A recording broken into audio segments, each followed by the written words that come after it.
ರೈತರ ನಡೆ ಸಾವಯವ ಮತ್ತು ನೈಸರ್ಗಿಕ ಕಡೆ ಅಂತಕ್ಕಂಥ ಒಂದೇನು ಬಿರುದನ್ನು ಇಲ್ಲಿ ಸ್ಲೋಗನನ್ನು ಕೊಟ್ಟಿದ್ದೀರಾ, ನಿಜವಾಗ್ಲೂ ಇದು ಮೆಚ್ಚತಕ್ಕಂಥ ಒಂದು ವಿಷಯ. ಸೊ ಹಾಗಾಗಿ ರೈತರ ಕಡೆಯ ನಡೆ ಎಲ್ಲಿರಬೇಕು ಅಂತಂದರೆ ಸಾವಯವ ಕೃಷಿಗೆ ಮತ್ತು ನೈಸರ್ಗಿಕ ಕೃಷಿಗೆ ಇರಬೇಕು. ಇದು ಸಾವಯವ ಕೃಷಿ ಅಂತಂದರೆ ಏನು ಹೊಸದೇನಲ್ಲ. ಸಾವಯವ ಕೃಷಿ ಅಂತಕ್ಕಂಥದ್ದು ನಮ್ಮ ತಲೆತಲಾಂತರದಿಂದ ಬಂದಿರತಕ್ಕಂಥದ್ದು. ಆದರೆ 1960ರ ನಂತರ ಹಸಿರು ಕ್ರಾಂತಿಯ ನಂತರ ನಾವು ಏನು ಜನಸಂಖ್ಯೆಗೆ ಅನುಗುಣವಾಗಿ ಆಹಾರದ ಉತ್ಪಾದನೆಯನ್ನು ಮಾಡಬೇಕಾಯಿತು. ಬೇರೆ ದೇಶದಿಂದ ನಾವು ವಿವಿಧ ತಳಿಗಳನ್ನು, ಸಂಕರಣ ತಳಿಗಳನ್ನು ನಮ್ಮ ದೇಶಕ್ಕೆ ಆಮದು ಮಾಡ್ಕೊಂಡ್ವಿ. ಸೊ ಆಮದು ಮಾಡ್ಕೊಂಡಾಗ ಏನಾಯಿತು, ಸಂಕರಣ ತಳಿಗಳಿಗೆ ನಾವು ಅದಕ್ಕೆ ತಕ್ಕಂತೆ ರಾಸಾಯನಿಕ ಗೊಬ್ಬರಗಳನ್ನು, ಕೀಟನಾಶಕಗಳನ್ನು, ಶಿಲೀಂಧ್ರನಾಶಕಗಳನ್ನು ಬಳಸ್ತಕ್ಕಂಥ ಅನಿವಾರ್ಯತೆ ಬಂತು. ಆ ಅನಿವಾರ್ಯತೆ ಬಂದಾಗ ಎಲ್ಲರೂ ಕೂಡ ಸಾವಯವ ಕೃಷಿಯನ್ನು ಮಾಡ್ತಾಯಿದ್ರು. ಬಟ್ ನಾವು ವಿಜ್ಞಾನಿಗಳು, ಕೃಷಿ ಇಲಾಖೆನವರು, ಪ್ರಗತಿಪರ ರೈತರು ಅವರಿಗೆ ರಾತ್ರಿಯೇ ನೀವು ರಾಸಾಯನಿಕ ಗೊಬ್ಬರಗಳನ್ನು ಹಾಕ್ರಿ ಅಂತೇಳಿ ಅದಕ್ಕೆ ರುಚಿ ತೋರಿಸಿದವರು ಅಂದರೆ ಕೃಷಿ ವಿಜ್ಞಾನದ ವಿಶ್ವವಿದ್ಯಾಲಯದ ವಿಜ್ಞಾನಿಗಳು ಮತ್ತು ಕೃಷಿ ಇಲಾಖೆಯ ಅಧಿಕಾರಿಗಳು. ಬಟ್ ಅದು ಯಾವಾಗ ಆ ಪರಿಸ್ಥಿತಿ ಹೇಗಿತ್ತು ಅಂದರೆ ಆಹಾರದ ಉತ್ಪಾದನೆಯನ್ನು ಮಾಡಬೇಕಾಗಿತ್ತು. 1960ರಲ್ಲಿ ಕೇವಲ 60 ಮಿಲಿಯನ್ ಟನ್ ಆಹಾರದ ಉತ್ಪಾದನೆಯನ್ನು ಮಾಡಬೇಕು ಇದ್ದದ್ದು ಸುಮಾರು ನಮ್ಮ ಜನಸಂಖ್ಯೆಗೆ ಅನುಗುಣವಾಗಿ ಇವತ್ತು 359 ಮಿಲಿಯನ್ ಟನ್ನಷ್ಟು ಆಹಾರದ ಉತ್ಪಾದನೆಯನ್ನು ಮಾಡ್ತಾ ಇದ್ದೇವೆ. ಅದಕ್ಕೆ ಕಾರಣ ಏನಪ್ಪ ಅಂತಂದರೆ ಸಂಕರಣ ತಳಿಗಳು ಮತ್ತು ರಾಸಾಯನಿಕ ಗೊಬ್ಬರಗಳು. ಸೊ ಇವಾಗ ನಾವು ರಾಸಾಯನಿಕ ಗೊಬ್ಬರಗಳನ್ನು ಕಮ್ಮಿ ಮಾಡಿರಿ ಅಂತ ಹೇಳ್ತಾಯಿದ್ದೇವೆ. ಕಾರಣ ಇಷ್ಟೇ, ನಿಮಗೆಲ್ಲ ಗೊತ್ತಿದೆ, ನಮ್ಮ ಭೂಮಿ ಫಲವತ್ತತೆ ಹಾಳಾಗ್ತಾಯಿದೆ, ನೀರು ಕಲುಷಿತ ಆಗ್ತಾಯಿದೆ, ವಾತಾವರಣ ಕಲುಷಿತ ಆಗ್ತಾಯಿದೆ ಮತ್ತು ನಮ್ಮ ಆರೋಗ್ಯದಲ್ಲಿ ಸ್ವಲ್ಪ ಏರ್ಪೇರು ಆಗ್ತಿರೋದ್ರಿಂದ ಸಾವಯವ ಕೃಷಿಗೆ, ನಮ್ಮ ತಲೆತಲಾಂತರದಿಂದ ಬಂದಿರತಕ್ಕಂಥ ಸಾವಯವ ಕೃಷಿಗೆ ಹೆಚ್ಚು ಒತ್ತನ್ನು ಕೊಡ್ರಿ ಅಂಥೇಳಿ ಹೇಳ್ತಾ ಇದ್ದೇವೆ. ಇದೇನು ತಪ್ಪಲ್ಲ, ಯಾಕಂದರೆ ಆಹಾರದ ಉತ್ಪಾದನೆ ಜಾಸ್ತಿ ಆಗಿದೆ, ಜನಸಂಖ್ಯೆನೂ ಕೂಡ ಜಾಸ್ತಿ ಆಗಿದೆ, ಗೋಡೌನ್ನಲ್ಲಿ ಸಾಕಷ್ಟು ಆಹಾರ ಇದೆ. ಸೊ ಅದು ಎಲ್ಲ ಸಿಗ್ತಾ ಇರೋದ್ರಿಂದ ಆರೋಗ್ಯದ ಬಗ್ಗೆ ಹೆಚ್ಚು ಕಾಳಜಿಯನ್ನು ಕೊಡಬೇಕು ಅಂತೇಳಿ ನಮ್ಮ ಮಾನ್ಯ ಪ್ರಧಾನಮಂತ್ರಿಗಳು ನೈಸರ್ಗಿಕ ಕೃಷಿಗೆ ಹೆಚ್ಚು ಒತ್ತನ್ನು ಕೊಡ್ತಾ ಇದ್ದಾರೆ, ಸಾವಯವ ಕೃಷಿಗೆ ಹೆಚ್ಚನ್ನು ಕೊಡ್ತಾ ಇದ್ದಾರೆ. ಈಗಾಗಲೇ ಡಾಕ್ಟರ್ ತಿಮ್ಮಣ್ಣ ಅವರು ಹೇಳ್ದಂಗೆ ಈಗ ನೈಸರ್ಗಿಕ ಕೃಷಿಯನ್ನು ಪ್ರಚಾರ ಮಾಡಬೇಕು ಅಂಥೇಳಿ ಕೃಷಿ ಇಲಾಖೆಯ ಮತ್ತು ಕೃಷಿ ವಿಜ್ಞಾನಗಳ ಮುಖಾಂತರ ತರಬೇತಿಯನ್ನು ಕೊಟ್ಟು ಇವತ್ತು ಒಂದು ಗ್ರಾಮ ಪಂಚಾಯತಿಗೆ 2 ಕೃಷಿ ಸಖಿಯರನ್ನು ಅಪಾಯಿಂಟ್ಮೆಂಟ್ ಮಾಡಿಕೊಂಡು, ಅಂದರೆ ತಾತ್ಕಾಲಿಕವಾಗಿ ಅಪಾಯಿಂಟ್ಮೆಂಟ್ ಮಾಡಿಕೊಂಡು ಅವರ ಮುಖಾಂತರ ಒಂದು ಗ್ರಾಮ ಪಂಚಾಯತಿಗೆ 125 ಎಕರೆಯಷ್ಟು ನೈಸರ್ಗಿಕ ಕೃಷಿಯನ್ನು ಅಳವಡಿಸಬೇಕು ಅಂಥೇಳಿ ಇವತ್ತು ನಮ್ಮ ಕೇಂದ್ರ ಸರ್ಕಾರದ ಯೋಜನೆ ಆಗಿದೆ. ಆ ಯೋಜನೆಯನ್ನು ಈಗಾಗಲೇ ಹೋದ ವರ್ಷದಿಂದನೇ ಎಲ್ಲ ತಾಲೂಕುಗಳಲ್ಲಿ ಈಗಾಗಲೇ ಪ್ರಾರಂಭ ಆಗಿದೆ. ಇದಕ್ಕೆ ಕೃಷಿ ಇಲಾಖೆನವರು, ಕೃಷಿ ವಿಶ್ವವಿದ್ಯಾಲಯದಲ್ಲೂ ಒಂದು ಜವಾಬ್ದಾರಿಯನ್ನು ತೆಗೆದುಕೊಂಡು ಇದನ್ನು ಮಾಡ್ತಾ ಇದ್ದಾರೆ. ಭಾಳಷ್ಟು ರೈತರು ಇದನ್ನು ಏನು ಸ್ವೀಕಾರ ಮಾಡ್ತಾ ಇದ್ದಾರೆ, ನಾವು ಮಾಡಬೇಕು ಅಂಥೇಳಿ. ಯಾಕಂತಾರೆ ಆರೋಗ್ಯವೇ ಭಾಗ್ಯ. ಇವತ್ತು ಹಣ ಇದ್ರೂ ಏನು ತೊಂದರೆ ಇಲ್ಲ, ಬಂಗಾರ ಇದ್ದರೂ ತೊಂದರೆ ಇಲ್ಲ, ಆದರೆ ಭೂಮಿ ಬಹಳ ಪ್ರಮುಖವಾಗಿರ್ತದೆ. ಭೂಮಿಯ ಫಲವತ್ತತೆಯನ್ನು ಕಾಪಾಡ್ಕೊಳ್ತಕ್ಕಂಥದ್ದು ಭಾಳ ಮುಖ್ಯವಾಗಿ. ಅದು ಮಣ್ಣು ಹೇಳಂತಂದರೆ ಏನಂದರೆ ಮನುಷ್ಯ ಸತ್ತರೆ ಮಣ್ಣಿಗೆ ಹೋಗ್ತಾನೆ, ಯಾವುದೇ ಜೀವಿಗಳು ಸತ್ತರೆ ಮಣ್ಣಿಗೆ ಸೇರ್ತಾವೆ. ಆದರೆ ಮಣ್ಣೆ ಸತ್ತರೆ ಎಲ್ಲಿ ಹೋಗಬೇಕು ಅಂತ ಒಂದು ದೊಡ್ಡ ಪ್ರಶ್ನೆ. ಇದನ್ನು ಗಮನದಲ್ಲಿಟ್ಕೊಂಡು ನಮ್ಮ ಮಾನ್ಯ ಗೌರವಾನ್ವಿತ ಪ್ರಧಾನಮಂತ್ರಿಗಳು ಸಾವಯವ ಮತ್ತು ನೈಸರ್ಗಿಕ ಕೃಷಿಗೆ ಹೆಚ್ಚನ್ನು ಒತ್ತನ್ನು ಕೊಡ್ತಾ ಇದ್ದಾರೆ. ಇದನ್ನು ಮಾಡಬೇಕಂದ್ರೆ ಸಾವಯವ ಕೃಷಿ ಅಂತ ತಮಗೆಲ್ಲ ಗೊತ್ತಿದೆ, ಅಂದರೆ ರಾಸಾಯನಿಕ ಮುಕ್ತವಾಗಿರ್ತಕ್ಕಂಥ ಕೃಷಿಗೆ ಸಾವಯವ ಕೃಷಿ ಅಂತ ಕರಿತೀವಿ. ಅದು ರಾಸಾಯನಿಕ ಗೊಬ್ಬರಗಳು ಯೂರಿಯಾ ಇರ್ಬೋದು, DAP ಇರ್ಬೋದು, ಪೊಟ್ಯಾಶ್ ಇರ್ಬೋದು, ಕಾಂಪ್ಲೆಕ್ಸ್ ಫರ್ಟಿಲೈಸರ್ ಇರ್ಬೋದು, ಇವುಗಳನ್ನು ಹೊರತುಪಡಿಸಿ ಅವಾಗ ನಿಮ್ಮಲ್ಲಿ ಒಂದು ದೊಡ್ಡ ಪ್ರಶ್ನೆ ಬರ್ತದೆ, ಸರ್ ರಾಸಾಯನಿಕ ಗೊಬ್ಬರಗಳನ್ನು ಹಾಕದೇ ಇದ್ದರೆ ಬೆಳೆಗಳು ಹೆಂಗೆ ಬರ್ತವೆ ಅಂತೇಳಿ ನಮ್ಮಲ್ಲೆಲ್ಲ ಕೇಳ್ಬೋದು. ಯಾಕಂದರೆ ಸುಮಾರು ವರ್ಷಗಳಿಂದ ವ್ಯವಸಾಯ ಮಾಡ್ತಕ್ಕಂಥವ್ರಿಗೆ ಅದು ಯಕ್ಷ ಪ್ರಶ್ನೆಯಾಗಿ ಆಗ್ಬೋದು. ಅದಕ್ಕೆ ಪರ್ಯಾಯವಾಗಿ ನಮ್ಮ ಸುತ್ತಮುತ್ತಲು ಸಿಗ್ತಕ್ಕಂಥ ನೈಸರ್ಗಿಕ ಸಂಪನ್ಮೂಲಗಳಂದರೆ ಯಾವುದು ಅಂತಂದರೆ ನಮ್ಮ ಹೊಲದಲ್ಲಿ ಸಿಗ್ತಕ್ಕಂಥ, ನಾವೆಲ್ಲ ಈಗ ಸಿನ್ನೂರಿನಿಂದ ರಾಯಚೂರಿಗೆ ಹೋಗಬೇಕಾದ್ರೆ ಅಕ್ಕಪಕ್ಕದಲ್ಲಿ ಹತ್ತಿ ಬಿಡಿಸಿದ ಮೇಲೆ ಕ್ರಾಸ್ ಕುಂಟಿ ಹಾಕಿ ಅದನ್ನು ಟಿಲ್ಲರ್ನಿಂದ ಎಳೆದು ಕುಪ್ಪೆ ಮಾಡಿ 4 ದಿವಸಕ್ಕೆ ಬೆಂಕಿ ಹಚ್ತಿರ್ತಾರೆ. ದಯವಿಟ್ಟು ಅದನ್ನು ಸುಡಬಾರ್ದು ಅಂತೇಳಿ. ಮೆಣಸಿ ಕಟ್ಟಿಗೆಯನ್ನು ಸುಡ್ತಾ ಇರ್ತಾರೆ, ಭತ್ತದ ಹುಲ್ಲನ್ನು ಬೆಂಕಿ ಹಚ್ತಿರ್ತಾರೆ. ಇವುಗಳನ್ನು ಅಂದರೆ ನಮ್ಮಲ್ಲಿ ಹೊಲದಲ್ಲಿ ಸಿಗ್ತಕ್ಕಂಥ ಕಸ ಕಡ್ಡಿಗಳನ್ನು ಮತ್ತು ಅವುಗಳನ್ನು ಬಳಸ್ಕೊಂಡು ತಿಪ್ಪೆ ಗೊಬ್ಬರ ಮಾಡ್ಕೊಳ್ಬೋದು, ಕಾಂಪೋಸ್ಟ್ ಗೊಬ್ಬರ ಮಾಡ್ಕೊಳ್ಬೋದು, ಎರೆಹುಳು ಗೊಬ್ಬರವನ್ನು ಮಾಡ್ಕೊಳ್ಬೋದು. ಇವುಗಳನ್ನು ಮಾಡ್ಕೊಂಡು ಹೊಲಕ್ಕೆ ಹಾಕಿದಾಗ ಏನು ನಾವು ಬೆಳೆಗಳಿಗೆ ಹಾಕಿರ್ತೀವಿ, ಸುಮಾರು 100 kgಯಷ್ಟು ಗೊಬ್ಬರವನ್ನು ಹಾಕಿದಾಗ ಬೆಳೆ ತೆಗೆದುಕೊಳ್ಳೋದು ಕೇವಲ 35ರಿಂದ 40% ಮಾತ್ರ ನಾವು ಹಾಕಿರ್ತಕ್ಕಂಥ ಗೊಬ್ಬರಗಳನ್ನು ಹೀರ್ಕೊಳ್ಳುತ್ತೆ. ಉಳಿದದ್ದು ಎಲ್ಲಿ ಹೋಗುತ್ತೆ? ಸೊ ಬೆಳೆಗಳ ಪಳವಳಿಕೆನಲ್ಲಿ ಉಳಿದಿರುತ್ತೆ, ಭೂಮಿನಲ್ಲಿ ಉಳಿದಿರುತ್ತೆ. ಸೊ ಅದನ್ನು ನಾವು ಪುನಃ ಬಳಕೆ ಮಾಡಬೇಕು ಅಂದರೆ ನಾನು ಹೇಳ್ದಂಗೆ ಸಾವಯವ ಗೊಬ್ಬರಗಳನ್ನು ಮಾಡ್ತಕ್ಕಂಥದ್ದು, ಒಂದು ಬೆಳೆ ಪದ್ಧತಿಗಳನ್ನು ಭಾಳಷ್ಟು ನಿಮಗೆಲ್ಲ ಗೊತ್ತಿದೆ, ಎಲ್ಲರೂ ಅನುಭವ ಇರತಕ್ಕಂಥವ್ರು. ಇಲ್ಲಿ ಬರೀ ಏಕ ಬೆಳೆಯನ್ನು ಬೆಳೀತಿರ್ತಾರೆ, ಒಂದೇ ಬೆಳೆಯನ್ನು, ಹತ್ತಿ ಬೆಳಿಬೋದು, ಇಲ್ಲ ತೊಗರಿ ಬೆಳಿಬೋದು, ಇಲ್ಲ ಮೆಣಸಿನ್ಕಾಯಿ ಬೆಳಿಬೋದು. ಆದರೆ ಅದರ ಜೊತೆಗೇನೆ ಅಂತರ ಬೆಳೆಯನ್ನು, ಮಿಶ್ರ ಬೆಳೆಯನ್ನು ಮಾಡ್ತಕ್ಕಂಥದ್ದನ್ನು ಮೊದಲೆಲ್ಲ ಮಾಡ್ತಾಯಿದ್ರು. ತೊಗರಿ ಬೆಳೆದ್ರಂದರೆ ಒಂದು 2 ಸಾಲು ಅಥವಾ 4 ಸಾಲು ಹೆಸರನ್ನು ಬೆಳೀತಕ್ಕಂಥದ್ದು, ಅಲಸಂದಿಯನ್ನು ಬೆಳೀತಕ್ಕಂಥದ್ದು, ಅಥವಾ ಉದ್ದನ್ನು ಬೆಳೀತಕ್ಕಂಥದ್ದು, ಸಜ್ಜೆಯನ್ನು, ನವಣೆಯನ್ನು, ಇವನ್ನೆಲ್ಲ ಮಿಶ್ರ ಬೆಳೆಯಾಗಿ ಬೆಳೀತಾ ಇದ್ರು. ಇವಾಗ ನೋಡಿದರೆ ಒಂದೇ ಬೆಳೆಯನ್ನು ಬಿಟ್ಟರೆ ಇನ್ಯಾವುದು ಬೆಳೆ ಇರೋದಿಲ್ಲ. ಪದೇ ಎಡೆ ಕುಂಟಿ ಹೊಡೆಯೋದು, ರಾಸಾಯನಿಕ ಗೊಬ್ಬರಗಳನ್ನು ಹಾಕೋದು. ನೀವು ಅವು ಭೂಮಿಯ ಫಲವತ್ತತೆ ಇದೆಯಲ್ಲ ಅಂತಕ್ಕಂಥದ್ದನ್ನು ಕಂಡುಹಿಡಿಬೇಕು ಅಂದರೆ ಬೇಸಿಗೆನಲ್ಲಿ ಬೆಳೆ ಕಟಾವಾದಮೇಲೆ ಟಿಲ್ಲರ್ ಹೊಡೆದ ಮೇಲೆ ಚಪ್ಪಲಿಯನ್ನು ಬಿಟ್ಟು ಬರಿಗಾಲಲ್ಲಿ ನಡೆದಾಗ ಭೂಮಿ ಮುಳ್ಳು ಚುಚ್ಚಿತು ಅಂದರೆ ಅದು ಭೂಮಿ ಹಾಳಾಗಿದೆ ಅಂತ. ಸೊ ಅದನ್ನೇ ನಾವು ಕಂಡುಹಿಡ್ಕೊಳ್ಬೋದು. ನಾವೇನು ಮಣ್ಣನ್ನು ತೆಗೆದುಕೊಂಡು ಹೋಗಿ ವಿಶ್ಲೇಷಣೆ ಮಾಡಿರಿ ಅಂತ ಹೇಳೋದಿಲ್ಲ. ನೀವು ಜಸ್ಟ್ ಅದನ್ನು ಬರೀ ಕಾಲಿನಿಂದ ಮಣ್ಣಲ್ಲೇ ಓಡಾಡಿದ್ನಪ್ಪ ಅಂದ್ರೆ ಮುಳ್ಳು ಚುಚ್ಚಿತಾರೆ. ಭಾಳಷ್ಟು ನಾವೆಲ್ಲ ತುಂಗಭದ್ರಾ ಅಚ್ಚುಕಟ್ಟು ಪ್ರದೇಶದಲ್ಲಿ ನೋಡ್ಬೋದು, ಸುಮಾರು 2 ಲಕ್ಷ ಹೆಕ್ಟರ್ನಷ್ಟು ಸೌಳು ಭೂಮಿಯಾಗಿದೆ. ಕಾರಣ ಇಷ್ಟೇ, ನಾವು ಅವೈಜ್ಞಾನಿಕವಾಗಿ ನೀರಾವರಿಯನ್ನು ಮಾಡ್ತಿರೋದು, ಅವೈಜ್ಞಾನಿಕವಾಗಿ ರಾಸಾಯನಿಕ ಗೊಬ್ಬರಗಳನ್ನು ಬಳಸ್ತಿರೋದು, ಮತ್ತು ಕೀಟನಾಶಕಗಳನ್ನು, ಶಿಲೀಂಧ್ರನಾಶಕಗಳನ್ನು ಬಳಸ್ತಿರೋದ್ರಿಂದ ನಿಮಗೆಲ್ಲ ಗೊತ್ತಿದೆ, ನಮಗೂ ಗೊತ್ತಿದೆ, ಭೂಮಿಯ ಫಲವತ್ತತೆ ಹಾಳಾಗಿದೆ. ಪುನಃ ಭೂಮಿಯನ್ನು ಚೆನ್ನಾಗಿ ಮಾಡಬೇಕು ಅಂತಂದರೆ ಅದಕ್ಕೆ ನಾವು ಏನು ಮಾಡಬೇಕಂದ್ರೆ ಸಾವಯವ ಗೊಬ್ಬರಗಳನ್ನು, ಬೆಳೆ ಪರಿವರ್ತನೆ, ಸಾವಯವ ಗೊಬ್ಬರದಲ್ಲಿ ತಿಪ್ಪೆ ಗೊಬ್ಬರ ಇರ್ಬೋದು, ಎರೆಹುಳ ಗೊಬ್ಬರ ಇರ್ಬೋದು, ಕಾಂಪೋಸ್ಟ್ ಗೊಬ್ಬರ ಇರ್ಬೋದು, ಕೋಳಿ ಗೊಬ್ಬರ ಇರ್ಬೋದು, ಇವುಗಳನ್ನು ಬಳಸ್ತಕ್ಕಂಥದ್ದು ಒಂದು. ಎರಡನೇದು ಮಿಶ್ರ ಬೆಳೆ ಅಥವಾ ಅಂತರ ಬೆಳೆ ಅಥವಾ ಕಾಲ್ಗೈ ಬೆಳೆ ಅಂತ ಕರಿತೀವಿ. ಒಂದು ಇವಾಗ ಮುಂಗಾರಿನಲ್ಲಿ ಈಗಾಗಲೇ ತಿಮ್ಮಣ್ಣರು ಹೇಳ್ದಂಗೆ ಹೆಚ್ಚು ಸಾಂದ್ರತೆಯ ಹತ್ತಿಯನ್ನು ಬೆಳೆಯಬೇಕು ಅಂತೇಳಿ ಕೇಂದ್ರ ಸರ್ಕಾರದವರು, ರಾಜ್ಯ ಸರ್ಕಾರದವರು ಇದಕ್ಕೆ ಹೆಚ್ಚು ಒತ್ತನ್ನು ಕೊಡ್ತಾ ಇದ್ದಾರೆ. ಆದರೆ ಇಷ್ಟೇ, ಸಾಲಿನಿಂದ ಸಾಲಿಗೆ 3 ಅಡಿ ಕೊಟ್ಟು ಬೀಜದಿಂದ ಬೀಜಕ್ಕೆ ಕೇವಲ 1 ಚೇಟ್ನಷ್ಟು ಅಂದರೆ 15 ಸೆಂಟಿಮೀಟರ್ನಷ್ಟು 1 ಎಕರೆಗೆ 6 ಪ್ಯಾಕೆಟ್ನಷ್ಟು ಬೀಜಗಳನ್ನು, ಹತ್ತಿ ಬೀಜಗಳನ್ನು, ಅದಕ್ಕೆ ರೇವಂತ್ ಅಂತ ಇದೆ, ಬೇರೆ ಬೇರೆ ಕಂಪ್ನಿಯವರು ಹೈ ಡೆನ್ಸಿಟಿ ಪ್ಲಾಂಟಿಂಗ್ ಅಂಥೇಳಿ ತಳಿಗಳನ್ನು, BT ತಳಿಗಳನ್ನು ಬಿಡುಗಡೆ ಮಾಡಿದ್ದಾರೆ. ಅವುಗಳನ್ನು ಹಾಕೋದ್ರಿಂದ 6 ಪ್ಯಾಕೆಟ್ಗೆ ಸರ್ಕಾರದವರು ಅವರಿಗೆ ದುಡ್ಡನ್ನು ನೇರವಾಗಿ DBT ಮಾಡ್ತಾರೆ. ಯಾರಾದರೂ ಇದರಲ್ಲಿ ಹತ್ತಿ ಹಾಕಿದ್ರೆ ಅಂದರೆ HDPS ಅಂತ ಕರಿತೀವಿ, ಹೈ ಡೆನ್ಸಿಟಿ ಪ್ಲಾಂಟಿಂಗ್. ನಿನ್ನೆ ಕಾರ್ಯಕ್ರಮವನ್ನು ಮಾಡಿದ್ದಾರೆ ನಮ್ಮ ಡಾಕ್ಟರ್ ಭೀಮಣ್ಣವರು, ತಿಮ್ಮಣ್ಣವರು ಸೇರಿಕೊಂಡು, ಮಲ್ಲಾರೆಡ್ಡಿಯವರು ಇದ್ದರು. ಅದನ್ನು ಮಾಡಿದಾಗ ಸರ್ಕಾರದವರು ನಿಮ್ಮ ನೇರವಾಗಿ ಆ ಬೀಜಕ್ಕೆ ಏನು ತಗಲುತ್ತಲ್ಲ, 1 ಪ್ಯಾಕೆಟ್ಗೆ 901 ರೂಪಾಯಿ ಅಂಥದ್ದು 6 ಪ್ಯಾಕೆಟು 1 ಎಕರೆಗೆ ಬಳಸಬೇಕಾಗುತ್ತೆ. ಅಲ್ಲಿಗೆ 9,654 5,406 ರೂಪಾಯಿ ನೇರವಾಗಿ ರೈತನ ಅಕೌಂಟಿಗೆ ಸರ್ಕಾರದವ್ರು ಜಮಾ ಮಾಡ್ತಾರೆ. ಸೊ ಅದನ್ನು ಕೂಡ ಬಳಸ್ಕೊಳ್ಬೋದು. ಅದು ಏನೇ ಇರಲಿ, ಅದಕ್ಕೆ ಮುಖ್ಯವಾಗಿ ಸಾವಯವದನ್ನು ಗೊಬ್ಬರವನ್ನು ಹಾಕೋದ್ರಿಂದ ಭೂಮಿಯ ಫಲವತ್ತತೆ ಜಾಸ್ತಿ ಆಗುತ್ತೆ. ಸಾವಯವ ಇಂಗಾಲ ಒಂದೇ ಸರಿ ತಕ್ಷಣವೇ ಏರೋದಿಲ್ಲ.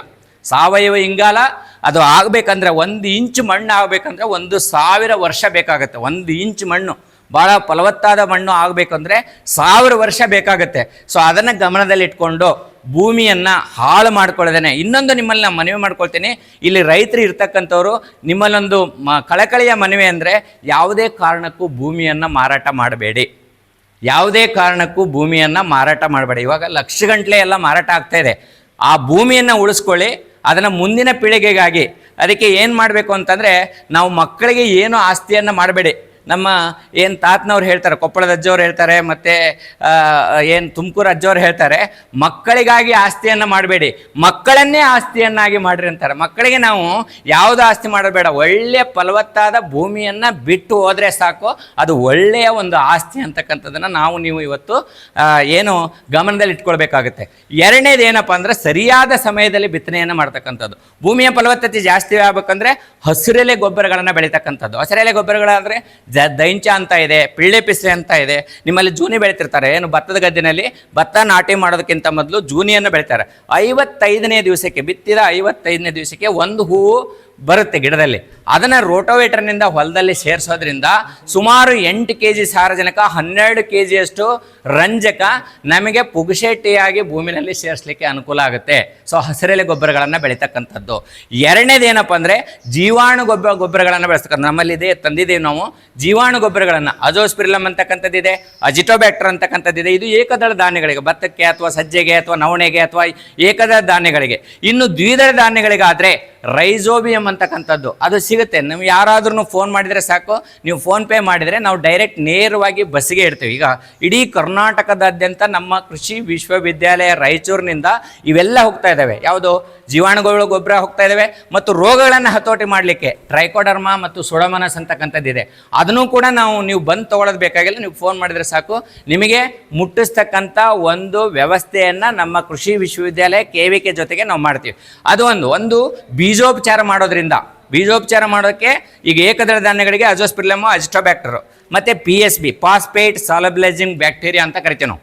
ಫಾಸ್ಫೇಟ್ ಸಾಲಬಲೈಸಿಂಗ್ ಬ್ಯಾಕ್ಟೀರಿಯಾ ಕೇವಲ 100 ರೂಪಾಯಿ 1 ಎಕರೆಗೆ ಖರ್ಚು ಮಾಡಿದರೆ ಸುಮಾರು ನಾವು ಎಲ್ಲ ಬೆಳೆಗಳಿಗೂ DAP ಹಾಕ್ತೀವಿ, ಯೂರಿಯಾ ಹಾಕ್ತೀವಿ, ಪೊಟ್ಯಾಶ್ ಹಾಕ್ತೀವಿ, ಕಾಂಪ್ಲೆಕ್ಸ್ ಫರ್ಟಿಲೈಸರ್ ಹಾಕ್ತೀವಿ. ನಾನು ಆಗಲೇ ಹೇಳ್ದಂಗೆ ಕೇವಲ 40%, 35ರಿಂದ 40% ಬೆಳೆ ತಗೊಳುತ್ತೆ. ಉಳಿದು ಎಲ್ಲೋಗುತ್ತೆ?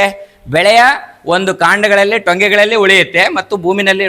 ಅದನ್ನು ಅಲಭ್ಯ ರೀತಿಯಲ್ಲಿ ದೊರಕದೇ ಇರತಕ್ಕಂಥ ಒಂದು ಪರಿವರ್ತನೆ ಆಗುತ್ತೆ. Phosphate, calcium phosphate, iron phosphate, aluminium phosphate ಆಗಿ ಪರಿವರ್ತನೆ ಆಗುತ್ತೆ. ಅದನ್ನು ಮತ್ತೆ ಗಿಡಗಳಿಗೆ ಸಿಗಬೇಕು ಅಂದರೆ ಫಾಸ್ಫೇಟ್ ಸಾಲಬಲೈಸಿಂಗ್ ಬ್ಯಾಕ್ಟೀರಿಯಾ ಅಂತ ಕರಿತೀವಿ, PSB ಅಂತೇಳಿ 100 ರೂಪಾಯಿ kg.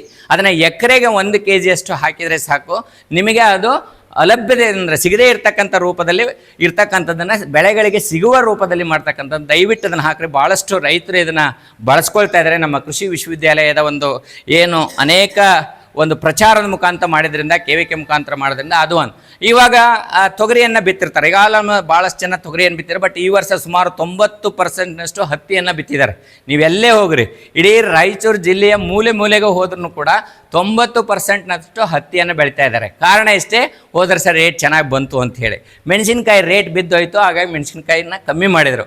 ಸೊ ಇವತ್ತು ತೊಗರಿ, ಹೆಸರು, ಉದ್ದು, ಅಲಸಂದಿ ಇವುಗಳನ್ನು ಬೆಳೆಯೋದಿದ್ರೆ ಅದಕ್ಕೆ 200 ಗ್ರಾಮ್ನಷ್ಟು ರೈಜೋಬಿಯಮನ್ನು ಬೆಲ್ಲದ ನೀರು ಮಾಡಿಕೊಂಡು ಬಿತ್ತೋದಕ್ಕಿಂತ ಮೊದಲು ಬೀಜಕ್ಕೆ ಅದನ್ನು ಬೆಲ್ಲದ ನೀರು ಚಿಮ್ಕಿಸಿ ರೈಜೋಬಿಯಮನ್ನು 200 ಗ್ರಾಮ್ನಷ್ಟು ಅದನ್ನು ಲೇಪನ ಮಾಡಿ ಅದನ್ನು ಬಿತ್ತಿದ್ರಿ ಅಂದರೆ ನಮ್ಮ ವಾತಾವರಣದಲ್ಲಿ ಸುಮಾರು 78% ಸಾರಜನಕ ಪುಗಸೆಟ್ಟಿಯಾಗಿ ಸಿಗ್ತಾ ಇದೆ. ಸೊ ವಾತಾವರಣದಲ್ಲಿ ಅದನ್ನು ಭೂಮಿಗೆ ಸ್ಥಿರೀಕರಿಸಲಿಕ್ಕೆ ಅನುಕೂಲ ಆಗುತ್ತೆ. ಇದನ್ನು ಬಳಸ್ತಕ್ಕಂಥದ್ದು ಅಂದರೆ ಸಾವಯವ ಗೊಬ್ಬರಗಳನ್ನು ಬಳಸ್ತಾ ಇರೋದ್ರಿಂದ ನಮಗೆ ರಾಸಾಯನಿಕ ಗೊಬ್ಬರಗಳಿಗೆ ಪರ್ಯಾಯವಾಗಿ ನಾವು ಇದನ್ನು ಬಳಸ್ಕೊಳ್ಬೋದು. ಇನ್ನು ನಾವು ನೈಸರ್ಗಿಕ ಕೃಷಿಗೆ ಬರೋದಾದರೆ ಸಾವಯವ ಕೃಷಿಯಿಂದ ಮಾಡ್ತಕ್ಕಂಥ ಅನುಕೂಲತೆಗಳು ಏನು ಅಂತಂದರೆ, ಒಂದು ಉತ್ತಮವಾದ ಆಹಾರವನ್ನು ಪಡ್ಕೊಳ್ಬೋದು, ಆರೋಗ್ಯವನ್ನು ಚೆನ್ನಾಗಿಟ್ಕೊಳ್ಬೋದು. 3ನೇದು ರೋಗ ಮತ್ತು ಕೀಟಗಳನ್ನು ಕಮ್ಮಿ ಮಾಡ್ಬೋದು, ಭೂಮಿಯ ಫಲವತ್ತತೆಯನ್ನು ಕಾಪಾಡ್ಕೊಳ್ಬೋದು. ಹಾಗಾಗಿ ಸಾವಯವ ಕೃಷಿಯನ್ನು, ನಮ್ಮ ಉತ್ತಮವಾದ ಪರಿಸರವನ್ನು ಕೂಡ ನಾವು ಕಾಪಾಡ್ಕೊಳ್ಬೋದು ಸಾವಯವ ಕೃಷಿಯಿಂದ. ಈಗಾಗಲೇ ನೀವು ನೋಡಿರ್ಬೋದು, ಏಕ ಬೆಳೆಯನ್ನು ಬೆಳೆಯೋದ್ರಿಂದ ಏನಾಗಿದೆ, ಭೂಮಿನೂ ಕೂಡ ಹಾಳಾಗ್ತಾ ಇದೆ. ಸೊ ಇವಾಗ ನಮ್ಮ ಕೃಷಿ ವಿಶ್ವವಿದ್ಯಾಲಯದ PSB ಅಂತ ಹೇಳಿದ್ನಲ್ಲ, ಫಾಸ್ಫೇಟ್ ಸಾಲಬಲೈಸಿಂಗ್ ಬ್ಯಾಕ್ಟೀರಿಯಾ, ಸೊ ಇದನ್ನು ಕೂಡ ಬಳಸ್ಬೋದು. ಆನಂತರ ರೈಜೋಬಿಯಮ್ ಅಂತೇಳಿ ದ್ವಿದಳ ಧಾನ್ಯಗಳಿಗೆ ನಾವು ಬಳಸ್ಕೊಳ್ಬೋದು. ಅದರ ಜೊತೆಗೆ ಟ್ರೈಕೋಡರ್ಮಾ ಅಂತ ಇದೆ. ಈಗ ತೊಗರಿನಲ್ಲಿ ವಿಲ್ಟ್ ಅಂತ ಬರುತ್ತೆ, ಅಂದರೆ ಒಣಗು ರೋಗ, ಸೊರಗು ರೋಗ, ಬಾಡು ರೋಗ ಅಂತ ಕರಿತೀವಿ, ವಿಲ್ಟ್ ಅಂತ ಕರಿತೀವಿ. ಅದನ್ನು ತಡೆಗಟ್ಟಬೇಕು ಅಂದರೆ ಕೇವಲ 1 kg ಬೀಜಕ್ಕೆ 5 ಗ್ರಾಮ್ನಷ್ಟು ಬೀಜೋಪಚಾರವನ್ನು ನಾವು ಮಾಡಿದರೆ ಟ್ರೈಕೋಡರ್ಮಾ ಇದು ಕೇವಲ 150 ರೂಪಾಯಿ ಸದ್ಯದ ರೇಟು. ಮತ್ತೆ ಮುಂದೆ ಆಗ್ಬೋದು ಸರ್, ನೀವು 150 ರೂಪಾಯಿ ಹೇಳಿದರೆ ಮತ್ತೆ 200 ರೂಪಾಯಿ ಇದೆ ಅಂದರೆ ನನ್ನನ್ನು ಬೈಬೇಡ್ರಿ. ಸೊ ಅಕಸ್ಮಾತ್ ನೀವು 150 ರೂಪಾಯಿನ ಖರ್ಚು ಮಾಡೋದು ಬೇಕಾಗಿಲ್ಲ. ಕೇವಲ ಒಂದು 4 kg ತೊಗರಿ ಬಿತ್ತೀನಿ ಅಂತಂದರೆ 4 20 ಗ್ರಾಮನ್ನಷ್ಟೇ ಉಗುರು ನೀರು ಚಿಮ್ಕೋಸೋದು, ಇದನ್ನು ಪೌಡ್ರ್ ಹಾಕೋದು, ಬೀಜದ ಮೇಲೆ ತಿಕ್ಕಬೇಕು, ಅದನ್ನು ಬಿತ್ತಬೇಕು. ಇದನ್ನು ಬಿತ್ತೋದ್ರಿಂದ ಈ ಒಂದು ಬಾಡು ರೋಗ ಅಥವಾ ವಿಲ್ಟ್ ಅಂತ ಕರಿತೀವಿ, ಸೊರಗು ರೋಗ ಅಂತ ಕರಿತೀವಿ, ಬಾಡು ರೋಗ ಅಂತ ಕರಿತೀವಿ. ಸೊ ಅದನ್ನು ಹತೋಟಿ ಮಾಡ್ತಕ್ಕಂಥದ್ದು ಇದು ಒಂದು. ಸೊ ಇದ್ರ ಜೊತೆಗೇ ಇನ್ನು ಸಾವಯವ ಕೃಷಿನಲ್ಲಿ ಪ್ರಮುಖವಾಗಿರ್ತಕ್ಕಂಥದ್ದೇ ಅಣುಜೀವಿ ಗೊಬ್ಬರಗಳು ಹೇಳಿದ್ದೀನಿ. ಎರೆಹುಳು ಗೊಬ್ಬರ ರೈತನ ಮಿತ್ರ ಅಂತ ಕರಿತೀವಿ. ನಾವೆಲ್ಲ ಹಳ್ಳಿನಲ್ಲಿ ಬೆಳೆದಿರ್ತಕ್ಕಂಥವ್ರು, ನಮ್ಮ ಬಚ್ಚಲ ಹಿಂದೆ ಕೈ ಇಟ್ನಪ್ಪ ಅಂದರೆ ಸಲಿಕೆಯಿಂದ ಹಬ್ಬಿದಾಗ ಎರೆಹುಳುಗಳು ಸಿಗ್ತಿದ್ವು. ಅದಕ್ಕಿಂತ ಉತ್ತಮವಾಗಿರ್ತಕ್ಕಂಥ ಎರೆಹುಳುಗಳನ್ನು ನಮ್ಮ ವಿಜ್ಞಾನಿಗಳು ಕಂಡು ಹಿಡಿದಾರೆ. ಯುಡ್ರಿಲಸ್ ಯುಜೇನಿಯಾ ಅಂತೇಳಿ, ಐಸಿನಿಯಾ ಫೈಟೆಡಾ ಅಂತೇಳಿ 2 ಉತ್ತಮವಾಗಿರ್ತಕ್ಕಂಥ ಎರೆಹುಳುಗಳಿದ್ದಾವೆ. ಅವುಗಳನ್ನು ಕಸವನ್ನು ತೊಟ್ಟಿನಲ್ಲಿ ತುಂಬಿ, 1 ಅಡಿ ಕಸ ತುಂಬಬೇಕು, ಅದ್ರ ಮೇಲೆ ಸಗಣಿ ರಾಡಿ ಹಾಕಬೇಕು, ಮತ್ತೆ 1 ಅಡಿ ಕಸ ತುಂಬಬೇಕು, ಸಗಣಿ ರಾಡಿ ಹಾಕಬೇಕು.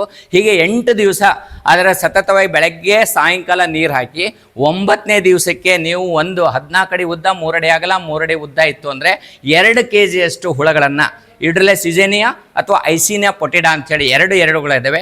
ಅವುಗಳನ್ನು ಹಾಕೋದ್ರಿಂದ ನಿಮಗೆ 2.5 ತಿಂಗಳಲ್ಲಿ ಉತ್ತಮವಾಗಿರ್ತಕ್ಕಂಥ ಎರೆಹುಳು ಗೊಬ್ಬರ ತಯಾರಾಗುತ್ತೆ. ನೀವು ಇದಕ್ಕೆ ದುಡ್ಡು ಕೊಡೋದು ಬೇಕಾಗಿಲ್ಲ. ನಮ್ಮಲ್ಲಿ ಸಿಗ್ತಕ್ಕಂಥ ಕಸದಿಂದ ರಸವನ್ನು ಮಾಡ್ತಕ್ಕಂಥದ್ದು ರೈತನ ಮಿತ್ರ ಅಂತ ಕರಿತೀವಿ. ಸೊ ಅದನ್ನು ಕೂಡ ಮಾಡ್ಕೊಳ್ಬೋದು. ಇನ್ನು ಎರೆಜಲ ಅಂತೇಳಿ ಯಾರ್ಯಾರು ಎರೆಹುಳು ತೊಟ್ಟಿಗಳನ್ನು ಮಾಡಿರ್ತಾರೆ, 2.5 ತಿಂಗಳು ಆದಮೇಲೆ ತೊಟ್ಟಿಗೆ ಜಾಸ್ತಿ ನೀರು ಹಾಕಿದ್ದೀವಿ ಅಂತಂದರೆ ಅದರಿಂದ ನೀರು ಸೋಸ್ಕೊಂಡು ಬರುತ್ತೆ. ಅಂದರೆ ಗೊಬ್ಬರವನ್ನು ತೊಳ್ಕೊಂಡು ಎರೆಹುಳುಗಳ ಮೈಯನ್ನು ತೊಳ್ಕೊಂಡು ಬಂದು ನೀರು ಸಂಗ್ರಹಣೆ ಆಗುತ್ತೆ. ಅದನ್ನು ಎರೆಜಲ ಅಂತ ಕರಿತೀವಿ. ಅದನ್ನು 1 ಎಕರೆಗೆ 1 ಲೀಟರ್ನಷ್ಟು ಎಲ್ಲ ಬೆಳೆಗಳಿಗೂ ಸಿಂಪರಣೆ ಮಾಡ್ಬೋದು. ನೀವು ಪ್ಲಾನೆಫಿಕ್ಸ್ ಅಂತ ಸ್ಪ್ರೇ ಮಾಡ್ತೀರಾ, ಪೆಂಟ್ಯಾಕ್ ಅಂತ ಸ್ಪ್ರೇ ಮಾಡ್ತೀರಾ, ರಾಸಾಯನಿಕಗಳಿಗೆ ಪರ್ಯಾಯವಾಗಿ ಎರೆಜಲ ಇದನ್ನು ಮಾಡ್ಕೊಳ್ಬೋದು. ಇನ್ನು ನೈಸರ್ಗಿಕ ಕೃಷಿಗೆ ಬಂದರೆ, ನೈಸರ್ಗಿಕ ಕೃಷಿ ಅಂತಂದರೆ ಏನಂದರೆ ನಮ್ಮ ಹೊಲದಲ್ಲಿ ನಮ್ಮ ಮನೆಯಲ್ಲಿ ದೇಸಿ ಆಕಳವನ್ನು ಕಟ್ಕೊಂಡಿರಬೇಕು. ಮುಖ್ಯವಾಗಿ ಸಾವಯವ ಕೃಷಿಗೆ ಮತ್ತು ನೈಸರ್ಗಿಕ ಕೃಷಿಗೆ ವ್ಯತ್ಯಾಸ ಏನಂದರೆ, ಸಾವಯವ ಕೃಷಿನಲ್ಲೇ ಬೇರೆ ರೈತರ ತಿಪ್ಪೆ ಗೊಬ್ಬರವನ್ನು ಕೊಂಡ್ಕೊಂಡು ಬಂದು ನಮ್ಮ ಹೊಲಕ್ಕೆ ಹಾಕ್ಬೋದು.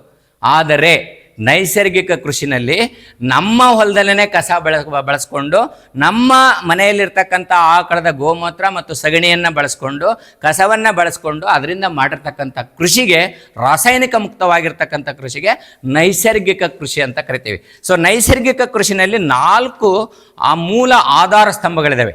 ಒಂದು ಏನಪ್ಪ ಅಂತಂದರೆ ಬೀಜಾಮೃತ, 2ನೇದು ಜೀವಾಮೃತ, 3ನೇದು ಮಲ್ಚಿಂಗ್ ಅಂತ ಹೊದಿಕೆ. ಬೆಳೆಗಳ 2 ಸಾಲುಗಳ ಮಧ್ಯೆ ಕಸವನ್ನು ಹೋಗ್ತೀವಿ, ಇಲ್ಲ ಪ್ಲಾಸ್ಟಿಕ್ ಮಲ್ಚಿಂಗ್ ಅಂತ ಈಗಾಗಲೇ ಭಾಳಷ್ಟು ಸುಧಾರಿತ ರೈತರು ಇವಾಗ ಟೊಮೆಟೊ ತರಕಾರಿಗಳನ್ನು ಬೆಳೀತಕ್ಕಂಥವ್ರು ಮಲ್ಚಿಂಗ್ ಮಾಡ್ತಾರೆ, ಪ್ಲಾಸ್ಟಿಕ್ ಮಲ್ಚಿಂಗ್. ಇಲ್ಲಿ ಪ್ಲಾಸ್ಟಿಕ್ ಮಲ್ಚಿಂಗ್ ಮಾಡೋದು ಬೇಕಾಗಿಲ್ಲ. ಆದರೆ ಕಸಗಳನ್ನೇ ಕಳೆ ತೆಗೆದದ್ದನ್ನೇ ನಡುವೆ ಹಾಕೋದು, ಇಲ್ಲ ಸೆಣಬನ್ನು ಬೆಳೆದು ಹೊಲದಲ್ಲೇ 55 ದಿವಸ ಕಟಾವು ಮಾಡಿ 2 ಸಾಲುಗಳ ಮಧ್ಯೆ ಹಾಕೋದು, ಅದಕ್ಕೆ ಹೊದಿಕೆ ಅಂತ ಕರಿತೀವಿ. ಇನ್ನೊಂದು 4ನೇದು ಆಧಾರ ಸ್ತಂಭ ಅಂದರೆ ವಾಪಸ್ ಅಂತ ಕರಿತೀವಿ. ವಾಪಸ್ ಅಂತಂದರೆ ಮಧ್ಯಾಹ್ನದ ಹೊತ್ತಿನಲ್ಲಿ ನೀರನ್ನು ಬೆಳೆಗಳಿಗೆ ಕೊಡ್ತಕ್ಕಂಥದ್ದು. ನೀರಾವರಿನಲ್ಲಿ ನೀರು ಕೊಡ್ಲಿಕ್ಕೆ ಸಾಧ್ಯ ಇರೋದಿಲ್ಲ, ಆದರೆ ಪದೇ ಪದೇ ಎಡೆ ಕುಂಟಿಯನ್ನು ಹೊಡ್ಕೊಂಡು ಅದರಲ್ಲಿ ಎರೆಯ ಬಿರುಕು ಏನು ಬಿಟ್ಟಿರ್ತವೆ ಅದನ್ನು ಪದೇ ಪದೇ ಎಡೆ ಕುಂಟಿ ಹೊಡೆಯೋದ್ರಿಂದ ಅದರ ತೇವಾಂಶ ಏನು ಗಾಳಿಗೆ ಹೋಗುತ್ತಲ್ಲ ಅದನ್ನು ತಡೆಗಟ್ಟೋದು, ನೀರನ್ನು ಹಾಸ್ತಕ್ಕಂಥದ್ದು, ಭೂಮಿನಲ್ಲಿ ತೇವಾಂಶವನ್ನು ಕಾಪಾಡ್ಕೊಳ್ತಕ್ಕಂಥದ್ದು. ಬೀಜಾಮೃತವನ್ನು ತಯಾರು ಮಾಡ್ಕೊಳ್ಳೋದು ಹೇಗೆ ಅಂತಂದರೆ 20 ಲೀಟರ್ ನೀರಿನಲ್ಲಿ 5 kg ದೇಶೀಯ ಆಕಳ ಸಗಣಿಯನ್ನು ತೊಗೊಳ್ಬೇಕು. ಮತ್ತು HF ಆಕಳ ತೊಗೊಂಗಿಲ್ಲ, ಜರ್ಸಿ ಆಕಳ ಸಗಣಿ ತೊಗೊಳಂಗಿಲ್ಲ. ದೇಶೀಯ ಆಕಳ ಸಗಣಿ 5 kg, 20 ಲೀಟರ್ ನೀರು. 5 kg ಸಗಣಿಯನ್ನು ನಮ್ಮ ತಾತ ಏನು ಅಜ್ಜರು ಪಂಜೆ ಉಟ್ಕೊಳ್ತಿರ್ತಾರೆ ಮನೆಯಲ್ಲಿ, ಆ ಪಂಜೆನಲ್ಲಿ 5 kg ಸಗಣಿಯನ್ನು 20 ಲೀಟರ್ ನೀರಿನಲ್ಲಿ, 20 ಲೀಟರ್ನು ನೀರು ಹಾಕಬಾರ್ದು. ಯಾಕಂದರೆ 5 kg ಸಗಣಿ ಹಾಕಿದಾಗ 20 ಲೀಟರ್ ಉಕ್ಕಿ ಬಂದುಬಿಡ್ತದೆ, ಹಾಲು ಉಕ್ಕಿದಂಗೆ. ಸೊ ಅದಕ್ಕೆ 15 ಲೀಟರ್ ನೀರು ಹಾಕಿ 5 kg ಸಗಣಿಯನ್ನು ಪಂಜೆನಲ್ಲಿ ಅಥವಾ ಬಿಳೆ ಬಟ್ಟೆನಲ್ಲಿ ಅಥವಾ ಯಾವುದೇ ಒಂದು ಸೋಸ್ತಕ್ಕಂಥ ಬಟ್ಟೆನಲ್ಲಿ ಕಟ್ಟಿಟ್ಟು ಇಡೀ ರಾತ್ರಿ ನೆನೆ ಇಡಬೇಕು. ಬೆಳಗ್ಗೆ ಅದನ್ನು ಹಿಂಡಬೇಕು. ಹೆಣ್ಮಕ್ಳು ಬಟ್ಟೆ ತೊಳೆಯುವಾಗ ಬಟ್ಟೆ ಹಿಂಡ್ತಾರಲ್ಲ ಹಂಗೆ ಹಿಂಡ್ಬೇಕು, ಸ್ಕ್ವೀಸಿಂಗ್ ಅಂತ ಕರಿತೀವಿ. ಅವಾಗ ಅದರದ್ದು ಸಗಣಿಯ ರಸ ಆ ನೀರಿನಲ್ಲಿ ಉಳಿಯುತ್ತೆ. ಇನ್ನೊಂದು ಅವತ್ತನೇ ರಾತ್ರಿನೇ 50 ಗ್ರಾಮ್ ಸುಣ್ಣವನ್ನು 1 ಲೀಟರ್ ನೀರಿನಲ್ಲಿ ಸೇರಿಸಿ ಅದನ್ನು ಕೂಡ ನೆನೆ ಇಡಬೇಕು. ಆಮೇಲೆ 5 ಲೀಟ್ರ್ ಗೋಮೂತ್ರವನ್ನು ತೆಗೆದುಕೊಳ್ಬೇಕು. ಸೊ ಮರುದಿವಸ ಈ ಸಗಣಿ ಅದನ್ನು ಉಪ್ಪನ್ನು ಅಂದರೆ ಈ ಕ್ಯಾಲ್ಸಿಯಂ ಅಂತ ಹೇಳಿ ಕರಿತೀವಲ್ಲ, ಆ ಸುಣ್ಣವನ್ನು ಅದರ 1 ಲೀಟರ್ ನೀರು, 5 ಲೀಟರ್ ಗೋಮೂತ್ರ, ಈ ಸಗಣಿ ನೆನೆ ಇಟ್ಟದನ್ನು ಸೇರಿಸ್ಕೊಂಡು ಅದು 1 ಎಕರೆಗೆ ಅಂದರೆ ಬೀಜೋಪಚಾರವನ್ನು ಮಾಡಲಿಕ್ಕೆ ಅನುಕೂಲ. ಬೀಜಾಮೃತ ಅಂದರೆ ಬೀಜಗಳಿಗೆ ಒಂದು ಶಕ್ತಿಯನ್ನು ಕೊಡ್ತಕ್ಕಂಥದ್ದು ಬೀಜಾಮೃತ ಅಂತ ಕರಿತೀವಿ. ಸೋಯಾಬೀನು ಮತ್ತು ಶೇಂಗಾವನ್ನು ಇದರಲ್ಲಿ ನೆನೆ ಇಡಬಾರ್ದು. 5 ರಿಂದ 10 ನಿಮಿಷ ನೆನೆ ಇಟ್ಟು ನಾವು ಬಿತ್ತನೆ ಮಾಡಬೇಕು ಅಂತೀವಿ. ಇದರಲ್ಲಿ ನೆನೆ ಇಡಬಾರ್ದು. ನೆನೆ ಇಟ್ಟರೆ ಏನಾಗುತ್ತೆ? ನೆನೆ ಇಟ್ಟರೆ ಏನಾಗುತ್ತೆ ಅಂದರೆ ತಕ್ಷಣ ಅದರ ತೊಗಟಿ ಬಿಚ್ಚಿಬಿಡುತ್ತೆ, ಬೇಳೆ ಆಗಿಬಿಡ್ತಾವೆ. ಸೊ ಅದಕ್ಕೆ ಬರೀ ಕೇವಲ ಹಿಂಗೆ ಅದ್ದುಕೊಂಡು ಹಿಂಗೆ ಚಿಮ್ಕಿಸ್ಬೇಕು. ಅದನ್ನು ಬೀಜೋಪಚಾರ ಮಾಡಿ ಬಿತ್ತನೆ ಮಾಡೋದ್ರಿಂದ ಒಂದು ಈ ಬರ ನಿರೋಧಕ ಶಕ್ತಿಯನ್ನು ತಡೆದುಕೊಳ್ಳುವ ಶಕ್ತಿ ಬರುತ್ತೆ ಅದಕ್ಕೆ ಬೀಜೋಪಚಾರ ಮಾಡೋದ್ರಿಂದ. ಆಮೇಲೆ ಹೊಲದಿಂದ, ಮಣ್ಣಿನಿಂದ ಮತ್ತು ಗಾಳಿಯಿಂದ ಬರ್ತಕ್ಕಂಥ ರೋಗಗಳನ್ನು ತಡೆಗಟ್ಟಲಿಕ್ಕೆ ಅನುಕೂಲ ಬೀಜಾಮೃತ. ಸೊ ಇದನ್ನು ನಾವು ಬಳಸ್ಬೇಕು. 2ನೇದು ಜೀವಾಮೃತ, ಜೀವಕ್ಕೆ ಅಮೃತ ಅಂತ ಕರಿತೀವಿ ನಾವು. ಬೆಳೆಗಳಿಗೆ ಜೀವವನ್ನು ಕೊಡ್ತಕ್ಕಂಥದ್ದು ಅಂದರೆ ಜೀವಾಮೃತ. ಇದನ್ನು ಮಾಡ್ಕೊಳ್ಳೋದು ಭಾಳ ಸುಲಭ.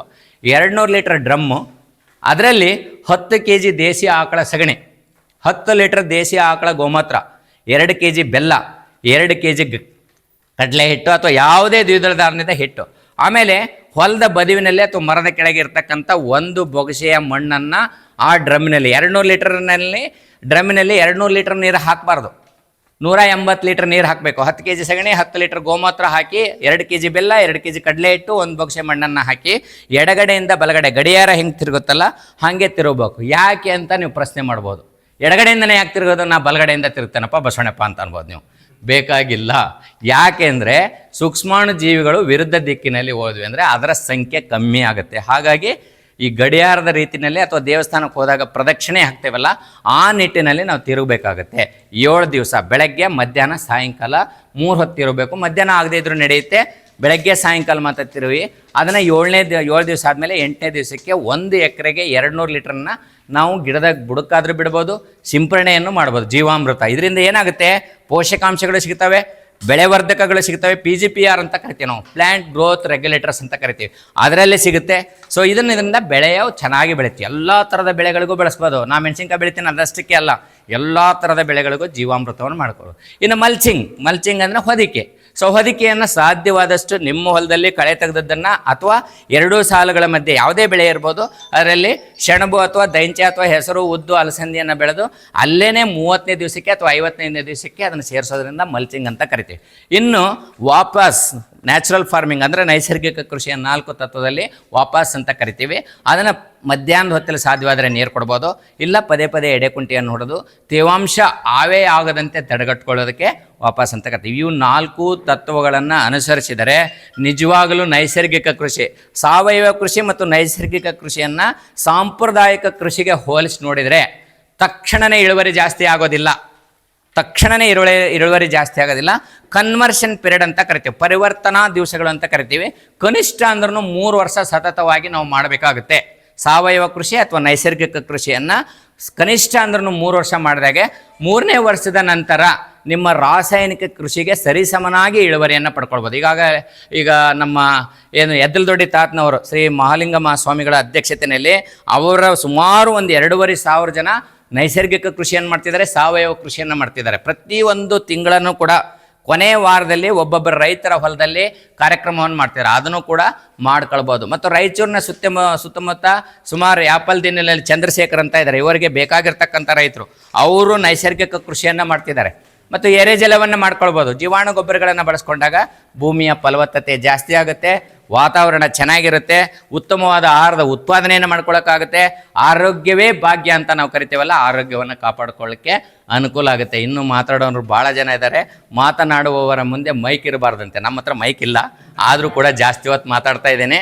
ಸೊ ಕ್ಷಮೆ ಇರಲಿ.